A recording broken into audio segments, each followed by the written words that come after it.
अब हम solubility equilibrium of some sparingly soluble salts के बारे में पढ़ेंगे।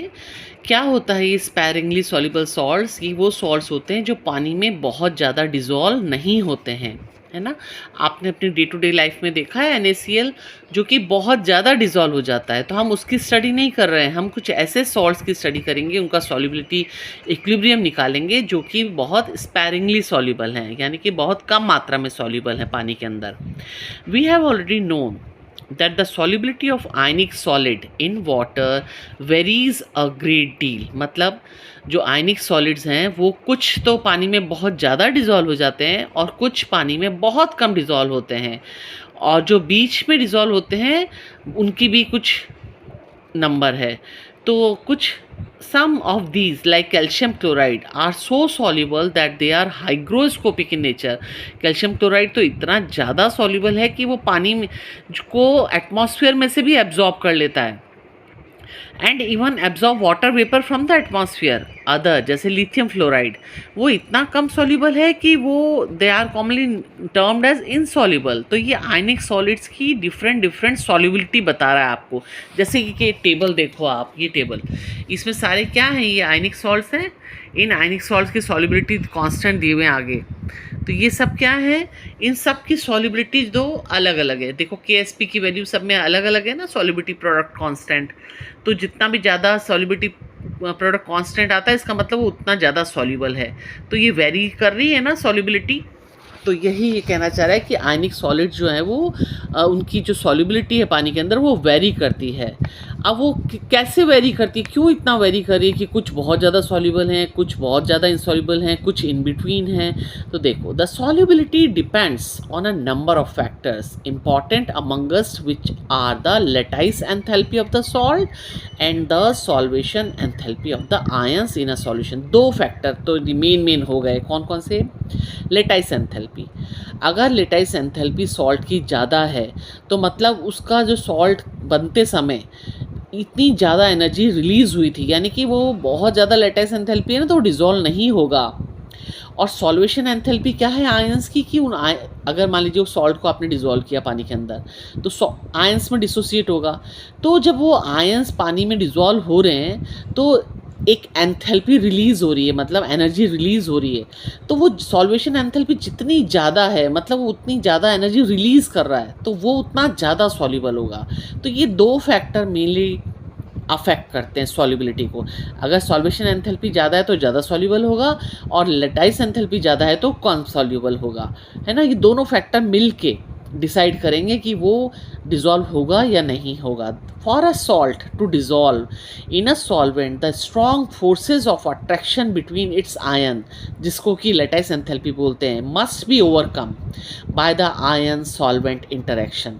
उस लेटाइस एंथैल्पी को ओवरकम करने के लिए बहुत ज़रूरी है कि जो आयन की सॉल्वेशन एंथैल्पी बहुत ज़्यादा हो, ताकि आयन सॉल्वेंट में इंटरेक्शन होगा तभी तो उसकी सॉल्वेशन एंथैल्पी ज़्यादा होगी ना। वो ज़्यादा हो जाएगी तो लेटाइस एंथैल्पी को ओवरकम कर देगी और सॉल्ट डिज़ोल्व हो जाएगा।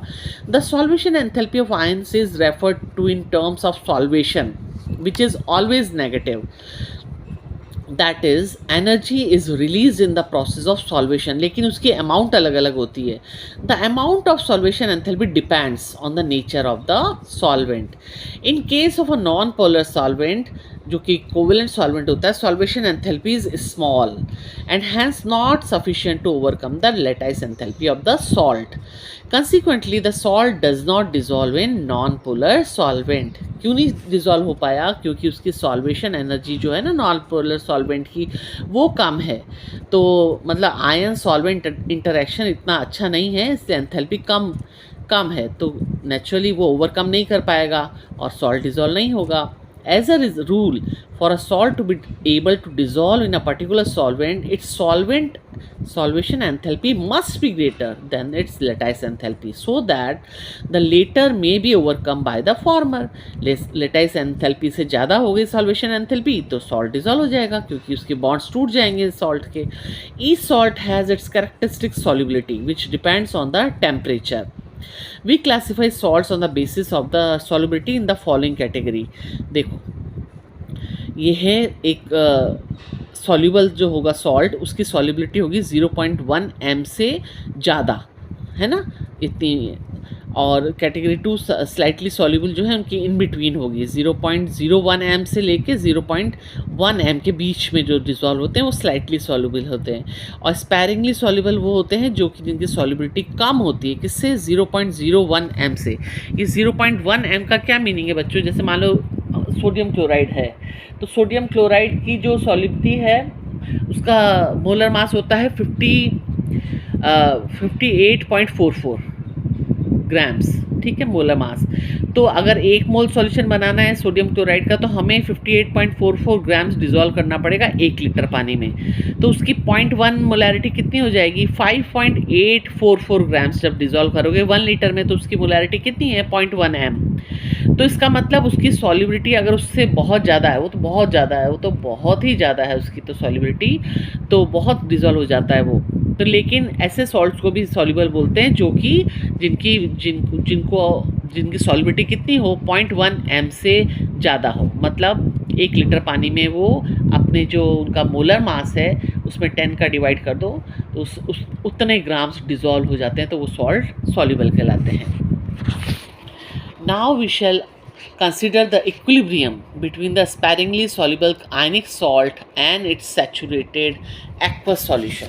अब हम स्पैरिंगली सॉल्युबल जो सॉल्ट्स हैं, आयनिक सॉल्ट्स हैं, उनका इक्विलिब्रियम स्टडी करेंगे with the saturated aqueous solution. अब सैचुरेटेड एक्वस सॉल्यूशन वो सॉल्यूशन होता है जिसमें और ज़्यादा अमाउंट में सॉल्ट डिज़ोल्व नहीं किया जा सकता है। और ये NaCl की बात नहीं हो रही है, ये ऐसे सॉल्ट्स की बात हो रही है जो बहुत कम सॉल्युबल है पानी के अंदर। तो सैचुरेशन प्रोडक्ट जो है वो सैचुरेशन पोजीशन बहुत जल्दी आ जाएगी।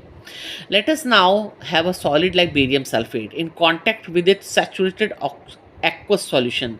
The equilibrium between the undissolved solid and the ion in a saturated solution can be represented by the equation। देखो BaSO4 क्या है, अनडिजॉल्व सॉल्ट है ना, क्योंकि बेटा सारा तो सॉल्ट डिजॉल्व होगा ही नहीं ना, ये तो स्पैरिंगली सॉल्युबल सॉल्ट है BaSO4 का, तो कुछ तो ऐसे सॉलिड स्टेट में पड़ा रहेगा। जब इक्विलिब्रियम आ गया है फिर भी वो काफ़ी सारा तो अनडिसोसिएटेड ही रह गया, सॉल्युबल ही नहीं हुआ, और बाकी जो है वो Ba2+ आयन और SO4 माइनस आयन में डिसोसिएट हो जाएगा।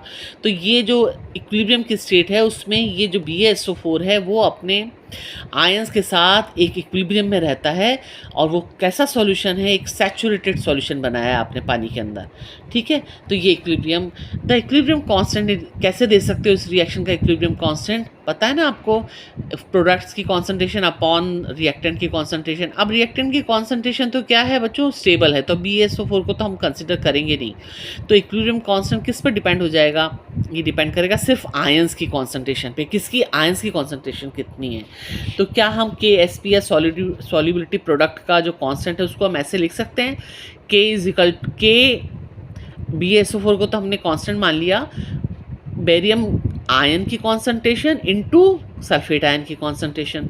तो ये जो KSP को सॉल्युबिलिटी प्रोडक्ट कांस्टेंट बोलते हैं, या सिंपली सॉल्युबिलिटी प्रोडक्ट ही बोल देते हैं। तो अगर हमको मान लीजिए किसी सॉल्ट का सॉल्युबिलिटी प्रोडक्ट मालूम है कि वो भाई उसकी वैल्यू इतनी है, तो हम क्या उससे पता लगा सकते हैं कि उस सॉल्यूशन में कितने आयन की कॉन्सेंट्रेशन क्या होगी, क्योंकि KSP तो पता है ना आपको। तो देखो, the experimental value of KSP in above equation at 298 Kelvin is 1.1 into 10 to the power minus 10। KSP की वैल्यू आ गई। This means that for sodium barium sulfate in equilibrium with its saturated solution, the product of the concentration of barium and sulfate ions is equal to its solubility product constant। मतलब ये जो आपने 1.1 into 10 to the power minus 10 जो value आई है KSP की, ये किसके बराबर है, ये बेरियम आयंस की और सल्फेट आयन के आयंस की मोलर कॉन्सेंट्रेशन के प्रोडक्ट के बराबर है। तो अब मान लीजिए हम उसको ऐसे S मान लेते हैं, ये S क्या है, बेरियम आयन की कॉन्सेंट्रेशन, और दूसरा S क्या है, सल्फेट आयन की कॉन्सेंट्रेशन। तो हम इसको S का स्क्वायर लिख लें। तो जब S का स्क्वायर बराबर है इतना 1.1 into 10 to the minus 10, तो S क्या हो जाएगा, इसका अंडर रूट ले लो, 1.1 into 10 to the minus 10 का अंडर रूट किया आ जाएगा। इसका मतलब कितना सॉल्युबल है ये बेरियम सल्फेट पानी के अंदर, 298 केल्विन पे इतना 1.05 into 10 to the minus 5 मोल पर लीटर। 1 लीटर में आप इतने मोल्स बेरियम सल्फेट डिज़ोल्व कर सकते हो, ये उसकी सॉल्युबिलिटी आ गई। आ गया बच्चों, कैसे हम आयंस की कॉन्सेंट्रेशन निकाल ली आपने, और जो कि क्यों, क्योंकि आपको सॉल्युबिलिटी प्रोडक्ट पता था। अ सॉल्ट में गिव ऑन डिसोसिएशन टू और more than two anions and cations. अब क्या हो सकता है बच्चों, ये इसके BaSO4 में तो एक ही एनायन था और एक ही कैटायन था, लेकिन हो सकता है ना कोई कोई फार्मूला ऐसा, जैसे कि जिरकोनियम फॉस्फेट है, इसमें जिरकोनियम के 3 हैं और फॉस्फेट के 4 आयंस हैं। तो अब क्या करें, अब इसको थोड़ा सा मॉडिफाई करना पड़ेगा। For example, consider salt like zirconium phosphate of molecular formula. It dissociates into 3 zirconium ions cations of charge +4 and 4 phosphate ions of charge -3. If the molar solubility of zirconium phosphate is S, then it can be seen from the stoichiometry of the compound. ऐसा लिख सकते हो ना बच्चों, zirconium का 3s और phosphorus का 4s है ना, 4 है ना इसके, तो हम इसका ऐसे लिख दें KSP is equal to 3s का क्यूब और 4s का power whole to the power 4। तो हम ये जब इसको मल्टीप्लाई करोगे, 3 का क्यूब लोगे तो क्या आ जाएगा 9, और 4 का क्यूब उसको मल्टीप्लाई करोगे तो आ जाएगा 6912। s की पावर 7, पावर्स को तो ऐड कर देते हैं।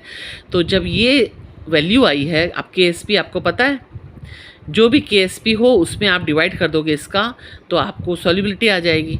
जैसे KSP में अगर आप इतना डिवाइड कर दोगे तो आपको निकल के आएगी उसकी सॉल्युबिलिटी, तो आप सॉल्युबिलिटी निकाल सकते हो किसी भी सॉल्ट की, है ना। ठीक है, आया समझ में आपको कैसे किया ये 6912 कैसे आया। 3 का क्यूब की जो वैल्यू आई उसको मल्टीप्लाई किया, 27 आएगा ना, 27 को मल्टीप्लाई करो 4 के क्यूब की वैल्यू से, तो आपको 4912 आ जाएगा, और s की पावर 7। तो जो हम सॉल्युबिलिटी कैसे निकाल सकते हैं, KSP अपॉन ये ओके 1/7 क्यों किया है, क्योंकि ये सॉल्युबिलिटी तो बेटा इसी के लिए आएगी ना। अब ये इसमें सेम ही जो मैंने अभी समझाया है ना आपको, वैल्यूज रख के वही समझाया है। The term KSP in equation is given by QSP when the concentration of one और more species is not in the concentration under equilibrium. मान लीजिए इक्विलिब्रियम नहीं आया है, तब आप उसको किससे रिप्रेजेंट करोगे, QSP से। मान लीजिए जो ये आपने इक्वेशन लिखी ना, QSP is equal to ionic concentration of ions, both the ions, cations and anions. तो मान लीजिए जो QSP है वो कम आ रही है वैल्यू KSP से, है ना, तो इसका मतलब है कि अभी और सॉल्ट्स जो हैं वो डिज़ोल्व होंगे, क्योंकि QSP कम आ रहा है ना KSP से, मतलब और डिज़ोल्व होंगे सॉल्ट्स। लेकिन अगर QSP ज़्यादा आ रहा है, मान लीजिए वैल्यू ज़्यादा आ रही है KSP से, तो इसका मतलब क्या है कि जो आयंस हैं वो अब ज़्यादा हो गई ना वैल्यू उनकी, आयंस की वैल्यू, तो वो अब प्रेसिपिटेट होना शुरू कर देंगे, वापस से BaSO4 में चेंज हो जाएंगे जो भी सॉल्ट लिया है आपने। ठीक है, इसका QSP और KSP की वैल्यू समझ में आई।